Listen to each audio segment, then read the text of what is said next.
de la Universidad de Entre Ríos que han organizado esta charla, para contar algunas cosas de las que generalmente no se habla, aunque se habla mucho de deuda. Y a veces cuando yo hablo de estas cosas, me acuerdo de una célebre frase de una obra de Ibsen, Franz, donde él dice: cuando un pueblo todos están locos, el cuerdo es el loco. Y cuando uno habla de que no hay desendeudamiento, cuando los economistas dicen que hay, el gobierno dice que hay, los medios dicen que hay, a veces pienso realmente cómo será esto, ¿no?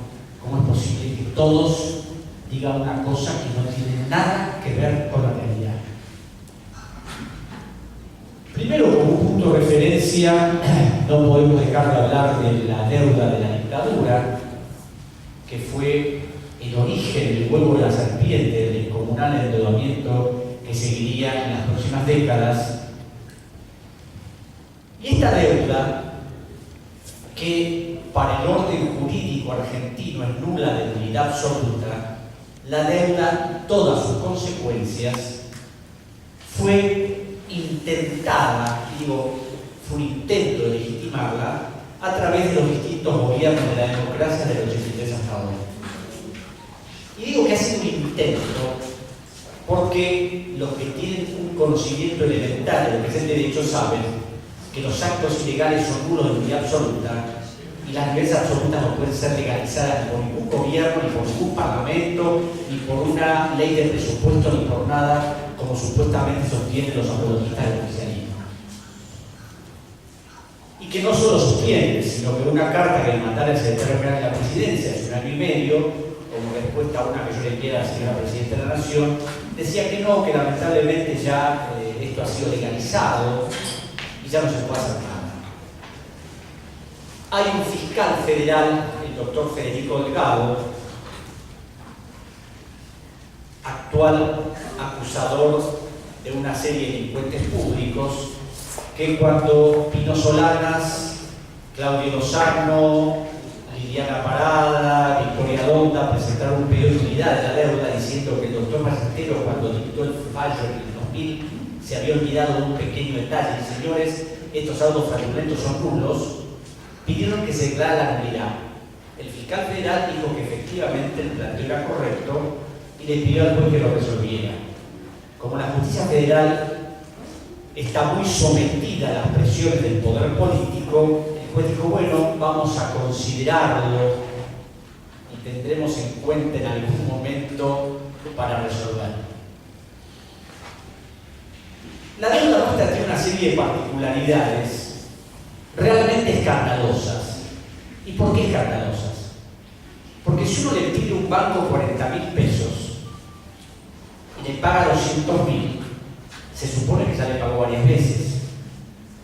Sin embargo, cuando se fue la dictadura militar, dejó una deuda de 45.000 millones y nosotros desde 1982 hasta hoy pagamos 260.000 millones y hoy debemos 190.000 millones.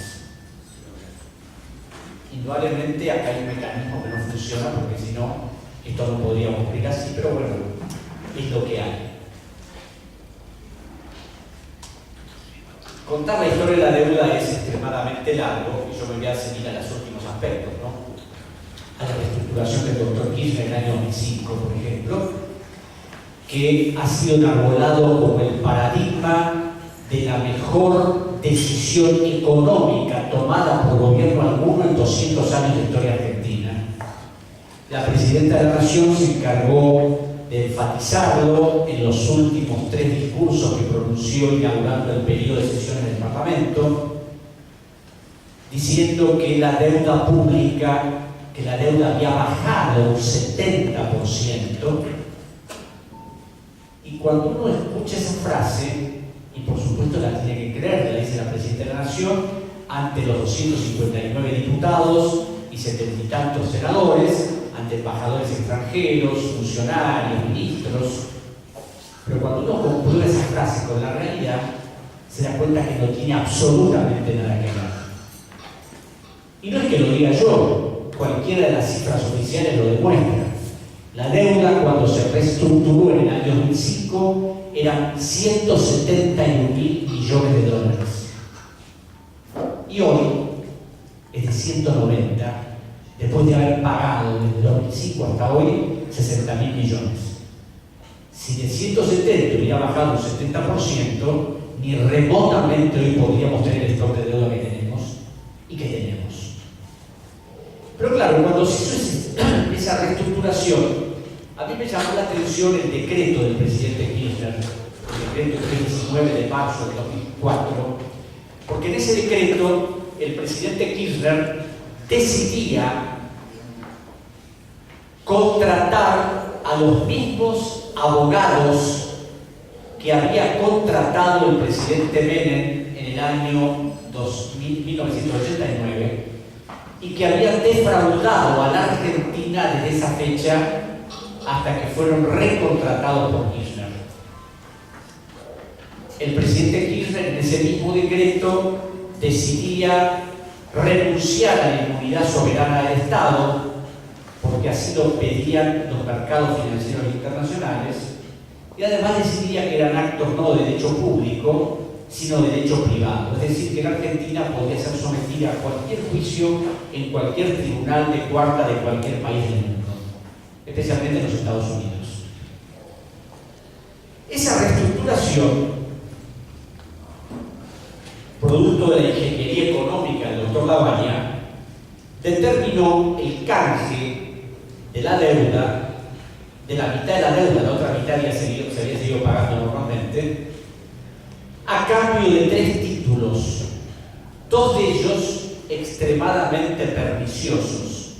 Uno atado a la inflación, al CER, y el otro con un cupón atado al PBI de carácter acumulativo que determinaba que cuando el país más crecía por encima del 3%, se pagaba una cifra determinada que llevó a que la Argentina empezara a pagar desde el 2006 por el cupón atado al PBI una cifra que fue creciendo y que ahora en diciembre hay que pagar nada más que por ese cupón de este año 3.300 millones de dólares. Esta ha sido también una de las razones de la adulteración o de la falsificación o de la distorsión de las cifras del INDEC. Porque no es lo mismo una deuda que tributa un interés del 9% según las cifras del INDEC por año, a una deuda que tributar un interés del 24%, que es el índice real de inflación, más el 3% fijo que tiene cada uno. Pero bueno, esto se ha dado como un gran logro. Y aquí ocurrieron otras cosas, porque después de efectuar esa reestructuración de la deuda, el gobierno decidió cerrar definitivamente el canje y envió al Parlamento una ley cerrojo para que no se abriera nunca más. Y el presidente Kirchner declaró que el que no entró en el canje no va a cobrar nunca más. Porque era una expresión que no respondía al orden jurídico, porque una persona que tiene un crédito contra un país, más allá de que el gobierno se lo quiera pagar o no, tiene una posibilidad de accionar legalmente. Pero bueno, la ley se dictó y fue aprobada por el Parlamento.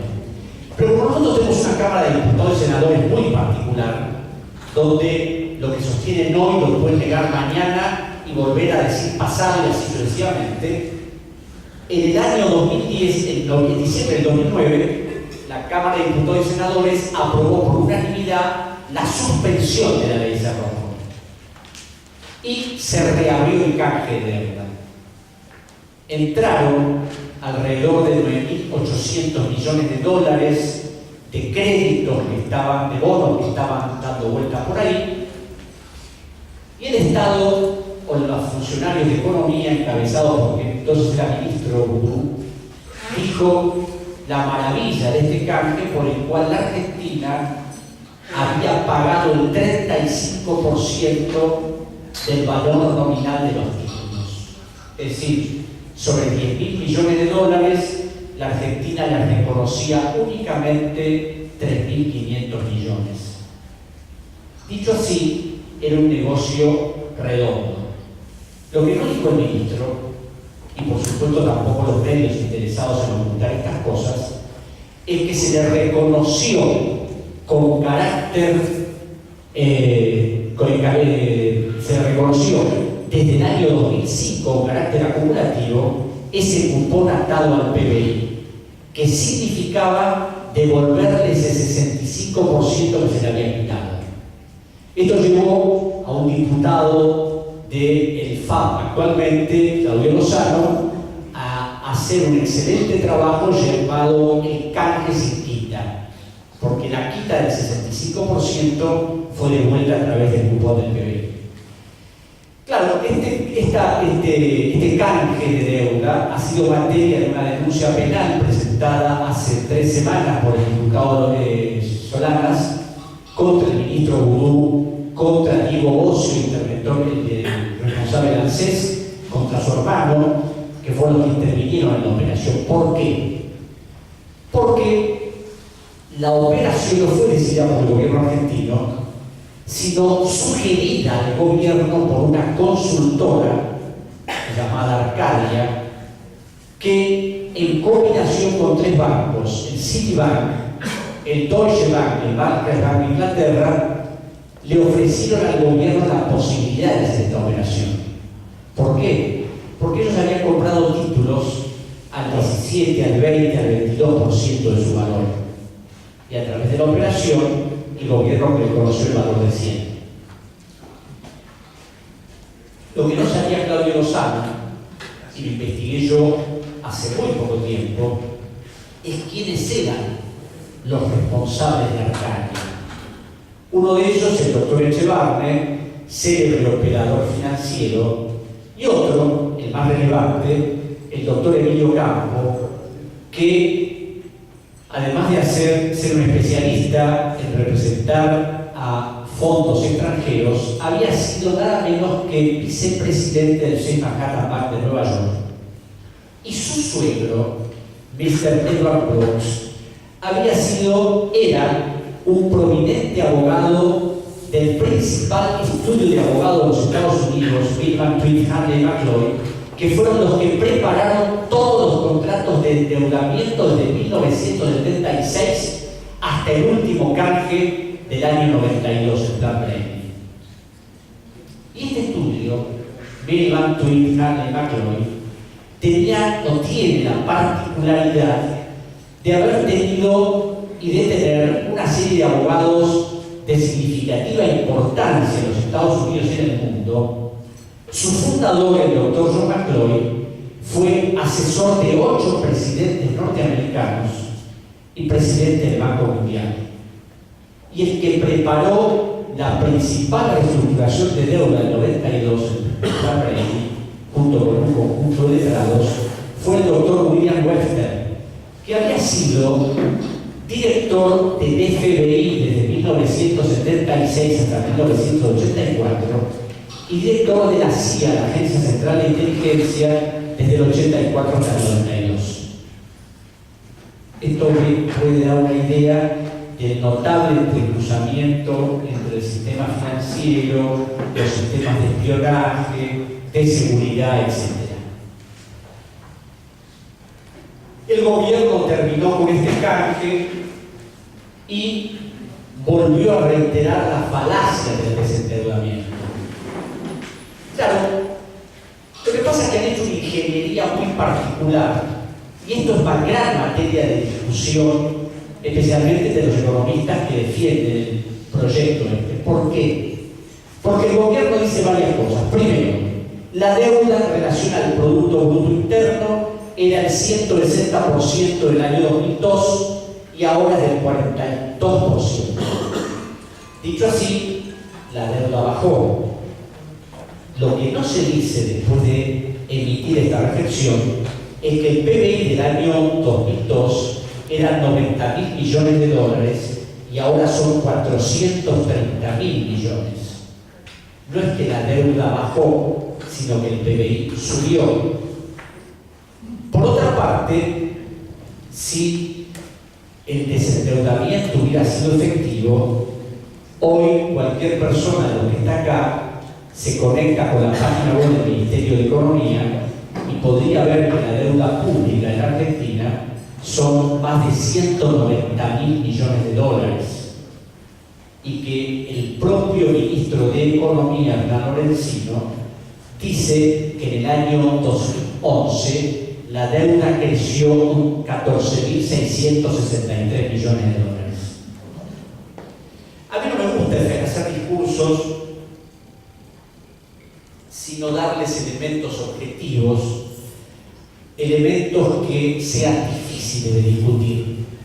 Porque nuestro gobierno, como todos los anteriores, sin excepción, hasta la dictadura, siempre han tenido las mismas pautas de cómo debe operar el sistema financiero. Es decir, yo cuando estaba en el Ecuador conocí al actual delegado de Ecuador al Banco del Sur, el doctor Pedro Páez, que fue ministro de Coordinación de la Política Económica, y con Pedro charlamos largamente y hablamos, y él decía que era incomprensible que gobiernos supuestamente progresistas insistieran en la misma operatoria.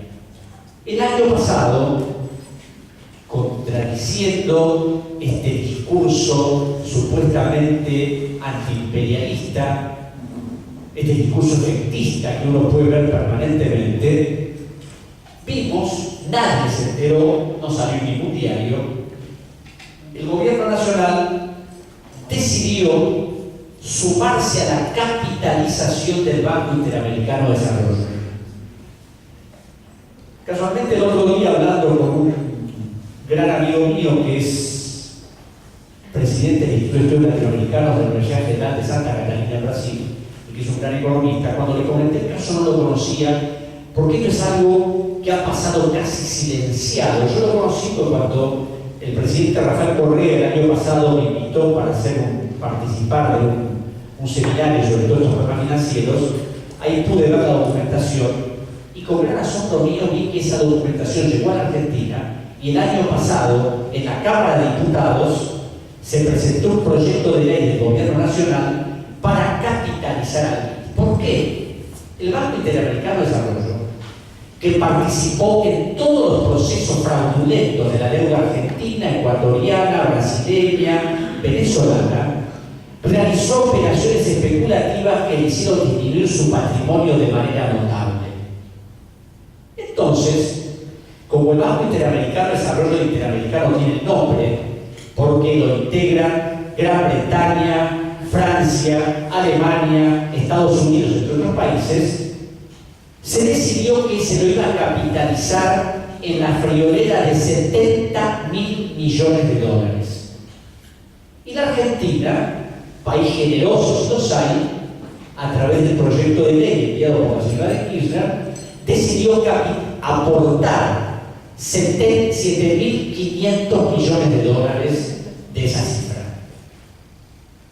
El Banco del Sur, que penosamente trata de estructurarse, integrado por 6 países, se ha establecido que en 10 años va a tener un capital de 20.000 millones de dólares.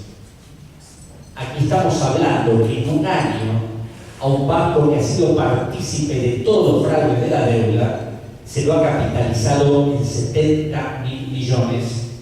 Y excepto algunas voces aisladas en el Parlamento el año pasado, se votó por unanimidad. Nadie quiso discutir esta capitalización. Hubo únicamente unos pocos diputados que, conociendo esto, se opusieron. Llegamos a esta otra cuestión. Decir, bueno, no, ahora la deuda es distinta, porque hay una deuda intraestado. ¿Qué es la deuda intraestado? Que antes la totalidad de la deuda estaba en manos de acreedores extranjeros y ahora la deuda está en casi un 50% en manos de organismos del Estado. Entonces, cuando se habla de deuda intraestado, dicen, bueno, pero ahora es como que el Estado se ve a sí mismo. Y yo debo reconocer que que por supuesto no es lo mismo deberle a un organismo del Estado que deberle a un banco extranjero. Pero acá tenemos que notar esta perversa particularidad que se ha dado con mucho más envergadura en Brasil y que ha sido investigada por una gran investigadora amiga mía con la que trabajamos en Ecuador durante un año. ¿Qué ha hecho el gobierno? Le paga a los bancos extranjeros con fondos del Banco Central, con fondos de los ahorristas del Banco de la Nación y con fondos del Fondo de Garantía de Sustentabilidad del ANSES, o sea, con fondos de los jubilados. Y si uno analiza las cuentas del ANSES, se da cuenta que ese fondo de garantía creció el año pasado un 12,1% y el índice inflacionario fue del 24%. Es decir, que es un fondo que ha perdido su valor. Pero claro, el gobierno nacional utiliza ese fondo para el Plan Conectar Igualdad, para repartir notebooks, utiliza para pagar deuda externa, lo utiliza para la asignación universal por hijo, lo utiliza para capitalizar empresas quebradas como Mazú o empresas internacionales como Chrysler. Y esto realmente es extremadamente grave porque no se puede discutirle a un jubilado un reajuste de lo que legalmente le pertenece, pero sí se puede negociar con el sistema financiero y seguir pagándole con una plata que no es del gobierno. Porque esta es otra concepción que demuestra la grave equivocación de los funcionarios de creer que los dineros públicos son dineros del Estado. El Estado es un simple administrador de bienes que son de toda la comunidad. Pero aquí parece que eso no funciona. Entonces se utilizan los fondos del Banco Central, que ya han perdido la paridad que tenían con la base monetaria, y también se vuelve a caer en la falacia de las cifras. ¿Por qué digo esto? Porque la señora Presidenta de la Nación, los funcionarios oficiales, hablan de que la Argentina nunca tuvo el nivel de reservas que tiene ahora en el Banco Central. Pues claro, cuando uno escucha al gobierno, es como que nunca hicieron tantas escuelas, nunca hicieron tantos hospitales, nunca bajó tanto la deuda. Vivimos en el mejor país del mundo, que la cifra diga lo contrario, y la gente sufra de la peor manera las consecuencias de ciertas políticas. Entonces, claro, uno agarra la lapicera, ve las cuentas del Banco Central y dice, bueno, sí, el Banco Central tiene, ahora bajó con el pago último que se hizo del BOD en 2012, tiene 45.000 millones de dólares de reservas. Pero tiene encajes por 6.000 millones. Tiene préstamos de otros bancos por 5.000 millones. Ya son 11.000 millones que hay que deducir de esos 45. Pero además, tiene otra particularidad, que las reservas del banco no las compra con activos genuinos, o sea, no es producto de la exportación, la importación y lo que queda, no, la compra con emisión monetaria. Fabrica billetes, con los billetes compra dólares, y para que esos dólares no tengan, para que esos billetes no tengan efecto inflacionario, los utiliza mediante la emisión de letras. ¿Qué son esas letras? NOVAC y LEVAC. La última colocación de LEVAC se hizo hace exactamente una semana al 16,85% de interés anual.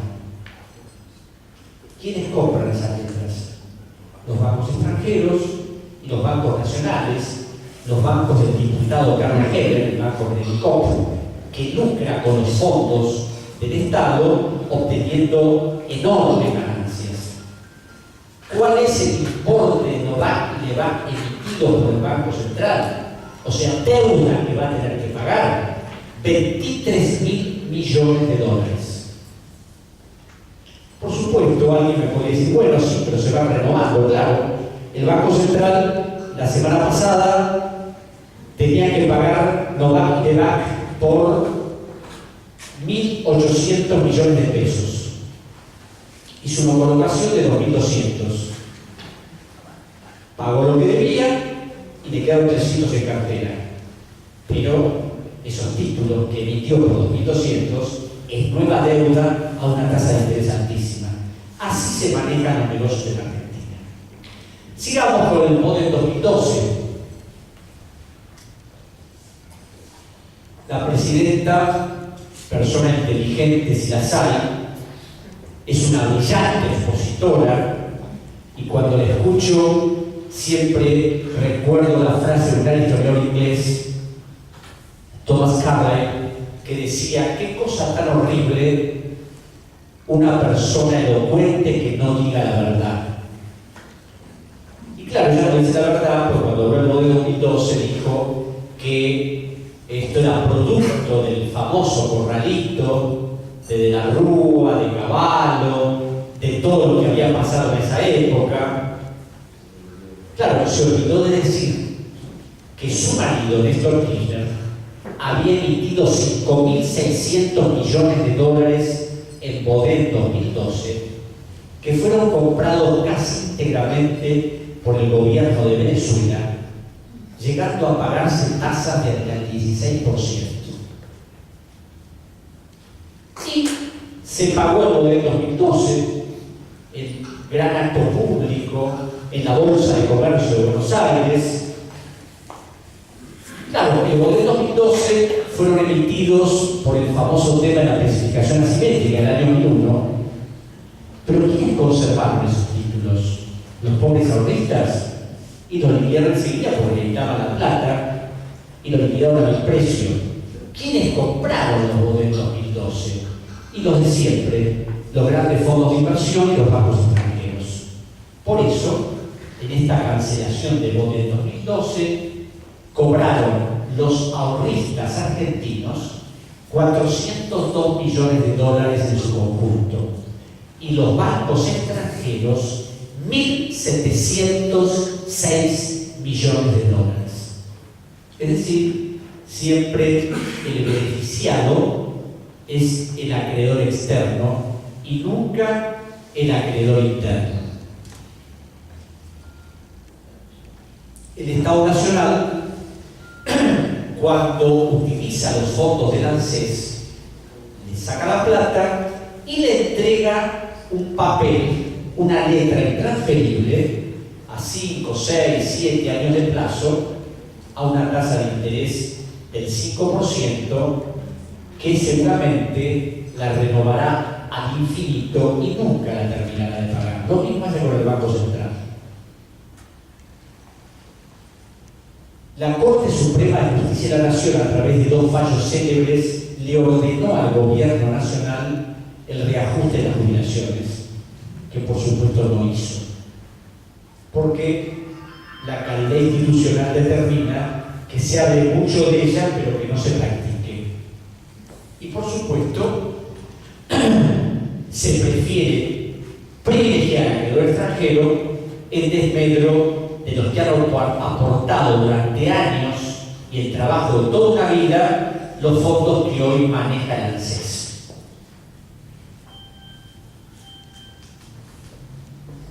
Todo este tema de la deuda, más allá de que sea interestado o no, condiciona necesariamente a la estructura económica del país. Un país con una deuda como esta, deuda que, de acuerdo a las cifras oficiales del Ministerio de Economía, recién se terminaría de pagar en el año 2089. Claro, como el Gobierno Nacional y en general la dirigencia política se maneja con proyectos de coyuntura, lo importante es zafar ahora. Total, después del otro gobierno y tendrá que bancarse los desaguisados que hemos hecho nosotros, más allá de los grandes discursos que se manejan. Y no hay políticas para pensar el país de distinta manera y construir el Estado.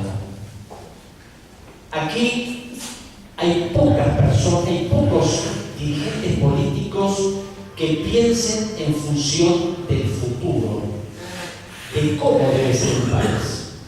Solanas ha hablado de ferrocarriles y ha presentado proyectos del sistema financiero, de ley de inversiones extranjeras, de una reformulación de cosas distintas a las que en este momento generalmente presenta la dirigencia política.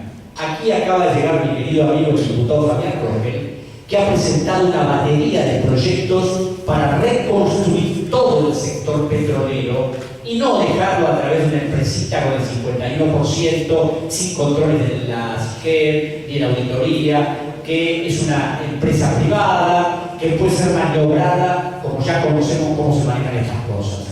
Entonces, si no hay una concepción de cómo manejar la cosa pública, y la deuda es un claro ejemplo, ¿cuál puede ser el futuro argentino? Cuando Rafael Correa quiso investigar la deuda, designó una comisión de auditoría que en un año puso en evidencia toda la estructura del fraude. Y a mí me sirvió para comparar el proceso con el proceso argentino, porque era exactamente igual en mucha menor escala por el tamaño de lo que es el Ecuador. Lo que me llamó la atención es que en el Ecuador, como en la Argentina, la mitad de la deuda era deuda de empresas privadas. Es decir, que la Argentina, desde 1983 hasta hoy, ha pagado, reestructurado, refinanciado la mitad de una deuda fraudulenta, artificialmente creada por un conjunto de empresarios que son el Grupo Macri, Perecompan, la señora de Fortabá, Bridas, el Banco de América, el Citibank, todas las empresas que a ustedes se les ocurran, que anuncian en los medios, esos señores fraguaron una deuda para transferirse al Estado y enriquecerse ilícitamente, y toda la comunidad la siguió pagando, porque por supuesto los fondos del Estado no son fondos del Estado, sino fondos de la comunidad. Lo notable es que esa investigación fue ordenada por un ministro injustamente olvidado, el doctor Bernardo Grispun, que fue el primer ministro de Economía del doctor Alfonsín, que además de haberse enfrentado con el Fondo Monetario Internacional, decidió hacer una auditoría de la deuda privada en el Banco Central. Claro, pobre Grispun, ¿no? Él era un hombre decente, tenía visión de lo que podía hacer la Argentina, pero por ahí creía que bastaba la solidez del respaldo democrático de un gobierno para enfrentarse con ciertos señores. Y claro, Grispun hizo dos planteos. Primero, cuando se emite una carta de intención de un gobierno al Fondo Monetario para negociar con el fondo, como la carta la firma el gobierno, no tiene que hacer el gobierno. Lo que pasa es que las cartas de intención que firman los gobiernos las hace el fondo, se las manda el gobierno y el gobierno la firma. Grispun dijo: no, si las firmamos nosotros, lo vamos a hacer nosotros. Claro, así le fue. En 1985 tuvo que irse. ¿Por qué? Porque las presiones de los Estados Unidos eran extremadamente graves y porque la auditoría que había ordenado hacer en el Banco Central iba mostrando los fraudes de todos los empresarios privados que se habían enriquecido ilícitamente, que llegaron al colmo de pudor. Yo accedí a un acta de directorio de la empresa Renault Argentina, en cuya reunión los directores articulaban cómo iban a defraudar al Estado. Esa acta fue secuestrada por los peritos del Banco Central, contratados por Grispun, y fue presentada a la Justicia Federal, que hasta el día de hoy está esperando que algún día llame a estos y diga: señores, ¿qué pasó con esto? Para terminar, en la Cámara de Diputados se presentó en el año 2010 el pedido para crear una comisión bicameral de investigación de la deuda pública, y por supuesto no pasó absolutamente nada. Ese proyecto fue reiterado ahora en el mes de marzo y naturalmente el presidente de la comisión de cabecera, el diputado Carlos Kunkel, destacada figura del oficialismo, se ha encargado de que permanezca en el más oscuro de los archivos de la Cámara para no tratarlo. Porque, si bien en la época de Alfonsín la deuda creció, no por nuevos préstamos, sino fundamentalmente por atrasos en el pago de la costosa deuda, el endeudamiento desmesurado comenzó en 1989, culminando en 2001 de la peor manera. El Congreso lo quiere investigar, la señora presidenta no tiene la menor idea de investigar, y cuando yo ingenuamente, no sabía lo que iba a decir, le mandé una extensa nota diciéndole: señora presidenta, mire, acá hay estos elementos, hay 4 causas penales, hay cientos de testimonios, hay presentaciones oficiales de los propios funcionarios de Economía y del Banco Central que han declarado una serie de cosas sobre la estructura de la deuda. El doctor Oscar Parrilli, secretario general de la presidencia, me contestó: claro, mejor hubiera sido esas cartas convencionales que mandan los presidentes, acuso recibos no de fecha tal. Bueno, dije, pero no, me mandó una larga carta de 2 carillas hablando de la notable investigación de mi padre, pero que lamentablemente no se podía hacer nada. Y le echaba la culpa al Congreso, diciendo: el Congreso no hizo nada, nosotros no podemos hacer nada. Un acto de verdadero ganadurismo, porque el presidente Rafael Correa, cuando asumió el poder, lo asumió sin ningún diputado y a través de un decreto con una comisión de auditoría, y a través de una auditoría en 9 meses pudo lograr la estructura de la deuda pública. Para finalizar, nosotros, si seguimos con esta estructura de deuda, estamos desfinanciando un montón de cosas que se podrían lograr. Y yo me acuerdo que hace un año apenas 2 economistas o 2 personas de la dirigencia política llegaron a la misma conclusión. El doctor Terráneo preparó una estructura de qué dinero se necesitaba para terminar con la deuda, con la pobreza en Argentina: 7.000 millones de dólares. Claudio Lozano, desde otro punto de vista, llegó a la misma conclusión. La única diferencia es que Claudio decía que la plata se puede utilizar al Banco Central. Terráneo decía: como no tenemos plata, tenemos que pedirla, o sea, volver a endeudarnos. La Argentina este año lleva pagados en concepto de deuda más de 8.000 millones de dólares. Tiene que pagar el cupón atado al PBI, 3.300 millones ahora en diciembre, o sea, habrá pagado casi 11.000 millones. Con un poquito más de la mitad de esa cifra se acaban los pobres, pero seguimos privilegiando a los acreedores.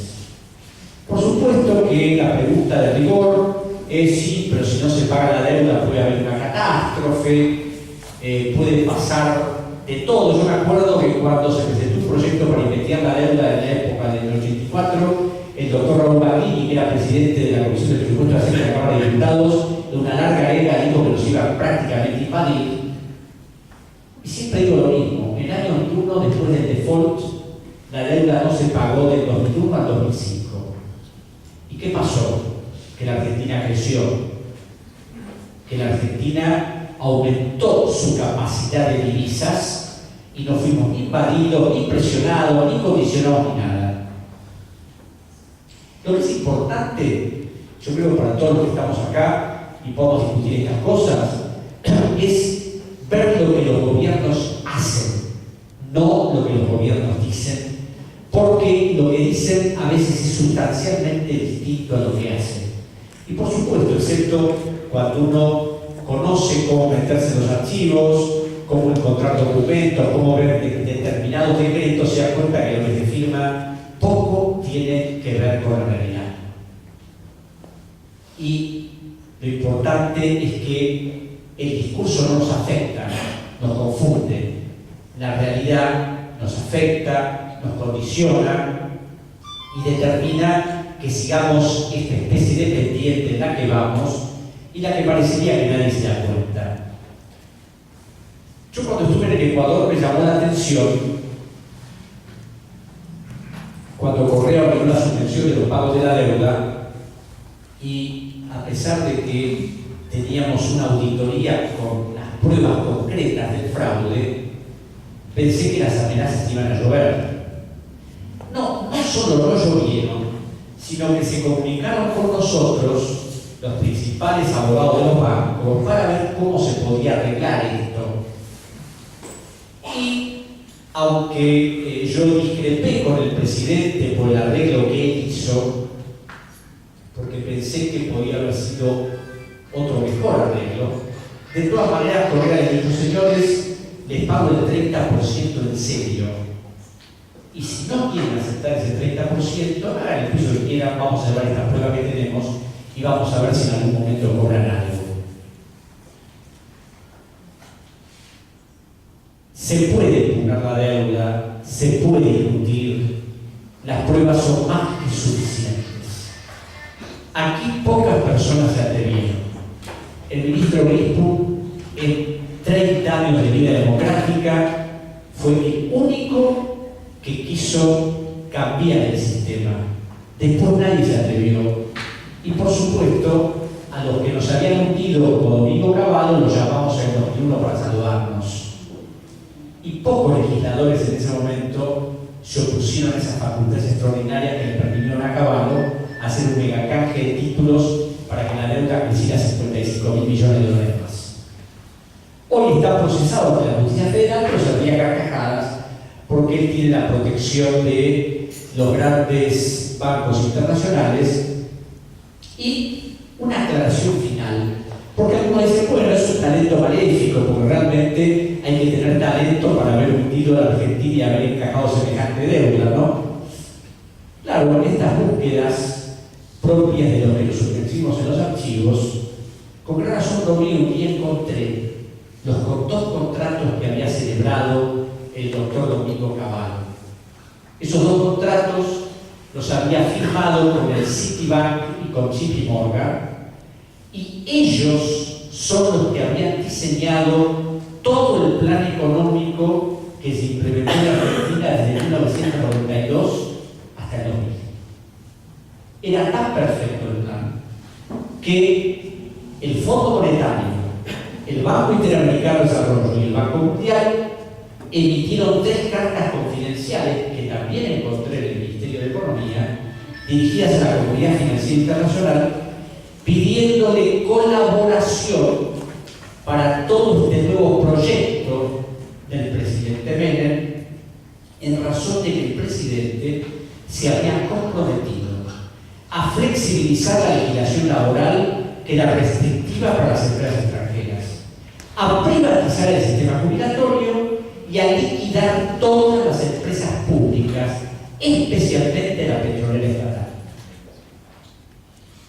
Los que crean que hemos recuperado el IPF están equivocados. Hemos recuperado el 51%, con algunas grandes limitaciones. El diputado Rogel ha presentado un proyecto general de ley de hidrocarburos, porque tenemos una ley que es bastante buena, pero es una ley del dictador Canía.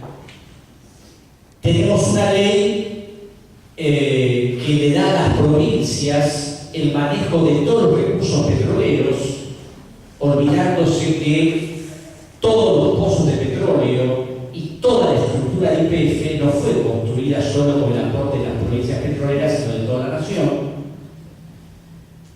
Y hay algunos legisladores que piensan en una Argentina distinta.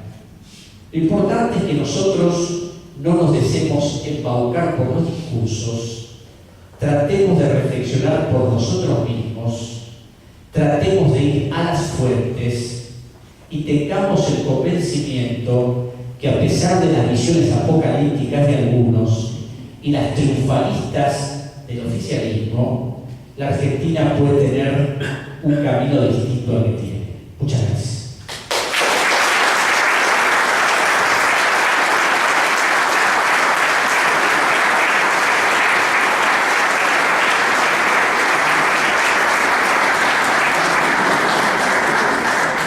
Vamos si hay alguna pregunta para hacerle a Alejandro. ¿No?